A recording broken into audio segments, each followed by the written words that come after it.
ulun mau menjawab pertanyaan karena lumayan banyak pertanyaannya, jadi perlu dikasih waktu agak lebih ya. Nah, bismillahirrahmanirrahim. Mulai, mudah-mudahan benar. Malam pertama bulan Ramadan disunnahkan membaca surat Al-Fatah, betul? Bagaimana dengan wanita yang haid? Apa yang dibaca senilai dengan bacaan tersebut? Wah, kalau pertanyaannya senilai, ulun kada tahu. Yang jelas wanita yang haid tidak boleh baca Quran.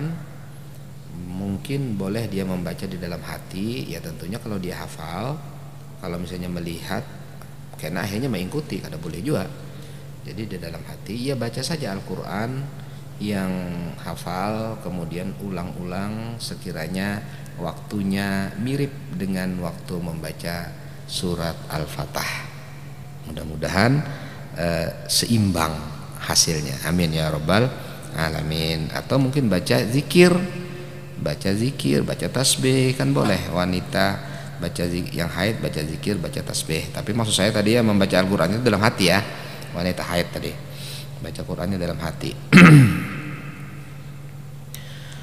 Apa yang harus dilakukan anak ketika melihat orang tua yang ingin bercerai? Ya diberi masukan sekiranya pendapat itu didengar. Tapi kalau misalnya pendapat itu pacangan menyebabkan murka, menyebabkan tersinggung, menyebabkan, ya jangan.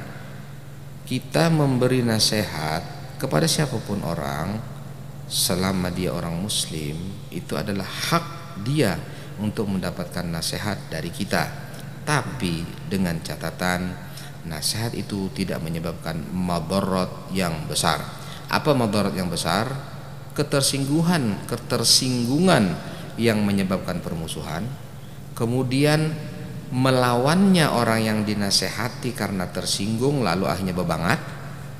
Jadi ada orang menasehati orang mabok-mabok, ternyata besoknya tambah parah, asalnya 3 botol jadi 5 botol misalnya.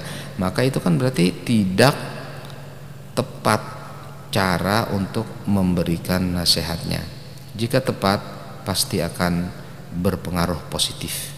Tapi jika tidak tepat, dengan cara yang mungkin menghakimi atau dengan cara yang mungkin memarah-marahi atau malah mengurah-urahkan atau menyambat-nyambati, maka itu nanti akan menyebabkan orang yang tadi melakukan itu tambah tersinggung, akhirnya bebangat.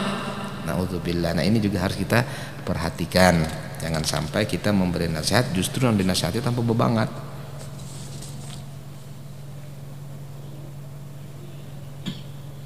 Ada orang mempunyai, saya bacakan aja secara ringkas. Ini cerita tentang orang yang bainguan, buaya dan macan. Kita tidak bisa memungkiri memang ada di daerah kita ini orang-orang yang bainguan, buaya dan macan. Artinya bukan binatang ya, buaya jadi-jadian, macan jadi-jadian. Tidak tahu apakah itu jin ataukah bukan, itu nanti bisa ditanyakan kepada ahlinya, orang yang memang ahli di bidang ilmu itu. Apakah itu jin yang menyerupai jadi macan, ataukah jin yang menyerupai jadi buaya, ataukah mungkin makhluk lain. Karena makhluk gaib itu bermacam-macam. Ada ahlul ghaib, ada al-arwah at-thayyibah, ada jin, ada malaikat, ada ruhaniyat, banyak ya. Karena Allah Subhanahu wa taala menurut riwayat Abu Yazid Al-Bustami itu menciptakan 18.000 alam. Salah satunya alam manusia yang kita ada di dalamnya. Itu cuma salah satu dari 18.000. Banyak benar lagi alam-alam yang lain. Nah, jadi saya tidak bisa menganalisa ini kalau ini dari alam mana, wallahu alam. Cuma yang jelas memang saya banyak mendengar hal-hal seperti ini. Pertanyaannya, adakah cara untuk melepaskan gangguan? Artinya kalau misalnya kada diharagu itu kan mengganggu katanya, bisa menyebabkan kesurupan, bisa menyebabkan dan lain sebagainya. Perlu diketahui kalau memang ternyata makhluk-makhluk seperti ini adalah makhluk-makhluk yang menyebabkan kita menyimpang dari jalan Allah Subhanahu wa taala. Karena Datuk Kalampayan dalam kitab Tuhfatur Raghibin jelas menyebutkan bahwasanya sesaji pemberian penghormatan kepada makhluk itu dilarang dan diharamkan, bahkan mendekatkan kepada kekufuran. Oleh karena itu hindari hal itu. Tapi apa ngarannya itu, jika demikian memungkinkan untuk dihilangkan, tentunya harus betakun lawan orang-orang faham yang mengerti. Kalau betakun lawan ulun sendiri kada faham, ulun kada mengerti tentang ilmu ini, maka silahkan lakukan. Kalau ternyata tidak, maka bagaimana solusinya? Tapi batasannya adalah jangan kita menghormati dengan takzim kepada mereka itu. Saya tidak tahu kalau misalnya cuma sekedar pemberian makanan saja dan lain sebagainya, wallahu alam. Tapi Datuk Kalampayan sudah sangat jelas menyebutkan dalam kitab Tuhfatur Raghibin supaya kita menghindari dan tidak memanjakan makhluk itu dengan persembahan atau pemberian, dan itu beliau menyebutkan haram, bahkan mendekati kepada kekufuran kalau ternyata meyakini itu madarat dan manfaat. Karena la yadur wa la yanfa illallah, tidak ada yang memberi manfaat dan madarat kecuali Allah Subhanahu wa taala. Kalau secara fikih, jika memang ternyata sudah ditempuh jalan bermacam-macam tidak bisa, maka boleh melakukan sesuatu yang haram sekalipun jika terbukti bahwasanya itu menyembuhkan. Itu kalau misalnya kita garing karena sebab itu. Ada seseorang yang saya anggap dia orang yang mengerti tentang hal-hal seperti itu. Beliau menyebutkan sebenarnya semuanya itu bisa diganti dengan badua selamat. Jadi kada usah melabuh, kada usah sesaji, tapi berdua selamat aja, ujar Sidin. Makanan bermacam-macam silahkan, tapi habis itu makan, jangan dibuang, jangan dimakan saja sama-sama, tapi baca doa selamat, minta sama Allah Subhanahu wa taala. Mudah-mudahan ini bisa menjadi solusi.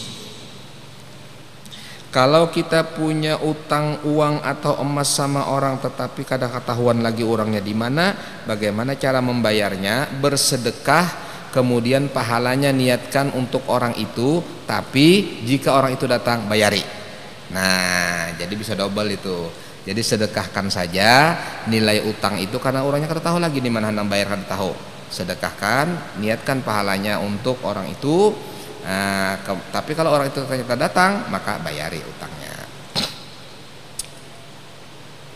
Pahalanya, sedekahnya jadi punya kamu nanti ya di situ. Amunnya kada sholat Jumat 3 kali berturut-turut, bagaimana hukumnya jika orang tidak sholat Jumat 3 kali berturut-turut? Laki-laki merdeka, baligh, berakal, itu hukumnya menjadi tanda-tanda kemunafikan, artinya termasuk daripada tanda-tanda orang munafik. Hanya saja meninggalkan sholat Jumat berturut-turut ini, kata ulama, kalau tidak ada uzur. Tapi kalau ada uzurnya tidak apa-apa, karena uzur itu adalah keringanan yang diberikan oleh Allah, dan Allah mencintai seseorang yang menerima keringanan Allah sebagaimana Allah mencintai seseorang mengamalkan sesuai tanpa keringanan Allah Subhanahu wa taala. Sama saja di sisi Allah Subhanahu wa taala. Dalam hadis, innallaha yuhibbu an tu'ta rukhsuh kama yuhibbu an tu'ta azaimuh, kata Nabi SAW. Allah mencintai diamalkan keringanan Allah sebagaimana Allah mencintai diamalkan yang tanpa keringanan. Semuanya sama di sisi Allah Subhanahu wa taala. Jadi adanya uzur itu membolehkan seorang untuk meninggalkan atau tidak melaksanakan sholat Jumat walaupun harus 3 kali berturut-turut, tidak termasuk dalam tanda-tandanya orang munafikin. Jadi orang-orang munafikin itu tanda-tandanya adalah meninggalkan Jumat, adalah orang yang meninggalkan sholat Jumat 3 Jumat berturut-turut dengan tanpa uzur. Uzurnya apa? Silahkan lihat di kitab Sabilal Muhtadin Littafaqquh fi Amriddin karangan Datuk Kalampayan, bab sholat jamaah. Semua uzur yang menyebabkan seseorang boleh untuk meninggalkan sholat jamaah, artinya tidak disunahkan bagi dia untuk sholat jamaah, itu karena uzurnya, maka uzur itu bisa menjadi uzur untuk tidak sholat Jumat, karena syaratnya sholat Jumat kan berjamaah, sedangkan berjamaahnya tidak bisa karena ada uzur tadi. Banyak uzur-uzurnya itu mungkin diterangkan dalam sesi fikih nanti insyaallah taala. Kalau kita membaca Dalailul Khairat, haruskah beijazah? Jika engkau yakin bahwasanya bacaanmu benar, kemudian tata caranya benar, maka ketahuilah sebenarnya amalan-amalan seperti Dalailul Khairat itu sudah diijazahkan secara umum kepada kaum muslimin dan kaum muslimat, akan tetapi perlu tetap beijazah untuk supaya besah bujur kada ikam membaca, harokatnya bujur kada, kemudian tata caranya, itu gunanya beijazah. Karena ijazah itu kena akan menyambung dari gurunya sampai kepada Asy-Syaikh Muhammad Sulaiman Al-Jazuli sebagai orang yang menyusun kitab Dalailul Khairat.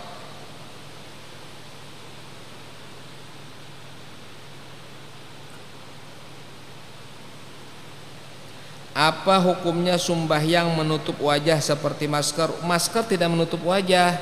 Masker cuma menutup hidung dan mulut, tidak sampai wajah seluruhnya. Kalau menutup wajah seluruhnya nggak boleh, ya. Jadi apabila masker itu menutup hidung dan mulut, maka dahinya kada tertutup, sah sujudnya. Tapi kalau misalnya dahinya tertutup, sujudnya kada sah. Kalau sujudnya kada sah, maka sholatnya kada sah. Batasannya kata ulama 2 jari. Jadi 2 jari di atas alis, di atas tulis kaning, di atas kaning, 2 jari ke atas itu wajib terbuka. Karena itu yang wajib menyentuh lantai atau menyentuh sajadah pada waktu sujud. Yang lainnya tertutup nggak apa-apa. Cuma sunnah hidung terbuka. Jadi hidung juga diletakkan di lantai atau di sajadah. Jadi tidak membatalkan orang yang sholat pakai masker.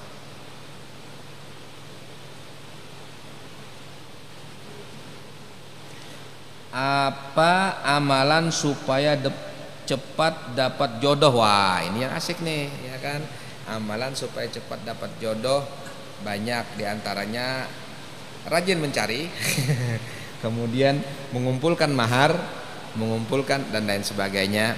Jodoh ditentukan oleh Allah Subhanahu wa taala, hanya saja ada 2 kasidah yang tertulis dalam kitab Ad-Durrul Manzum karangan Al-Habib Abdullah bin Ali Al-Haddad. Beliau menyatakan, di situ disebutkan kata para ulama, di antara guru-guru kita, 2 kasidah itu kalau dibaca dengan khusyuk, insya Allah memudahkan atau mencepatkan dapat jodoh. Apa 2 kasidah itu? 1, ma fil wujudi wala fil kauni min ahadin illa faqiran li fadlil wahidil ahadi, tapi panjang qasidahnya. Yang kedua, qad kafani ilmu rabbi min su'ali wa ikhtiyari, panjang juga qasidahnya. Nah, 2 qasidah itu aja deh, baca ba'da tatkala setelah salat tahajud bagus, sebelum subuh bagus dibaca 2 qasidah itu. Ini salah satu yang saya tahu. Adapun mungkin bisa ditanyakan kepada kiai yang lain, ulama-ulama yang lain, apa saja yang menyebabkan cepat dapat jodoh, ya bisa saja. Seperti ada doa kata ulama supaya cepat dapat jodoh, baca doa Rabbi la tazarni fardan wa anta khairul warisin, doanya Nabi Zakaria sehingga beliau mendapatkan anak Nabi Yahya alaihi wassalam. Itu juga kalau diulang-ulang bagus, mencepatkan supaya dapat jodoh. Nah, silahkan amalkan yang apa bisa diamalkan dan mudah-mudahan segera dapat. Amin ya rabbal alamin. Demikian apa yang bisa saya sampaikan, mudah-mudahan berkah dan manfaat bisa difahami dan mudah-mudahan menjadi motivasi kita untuk belajar ilmu dan mengamalkannya. Amin ya rabbal alamin. Wassallallahu ala sayyidina Muhammadin wa ala alihi wasallam. Walhamdulillah rabbil alamin. Assalamualaikum warahmatullahi wabarakatuh.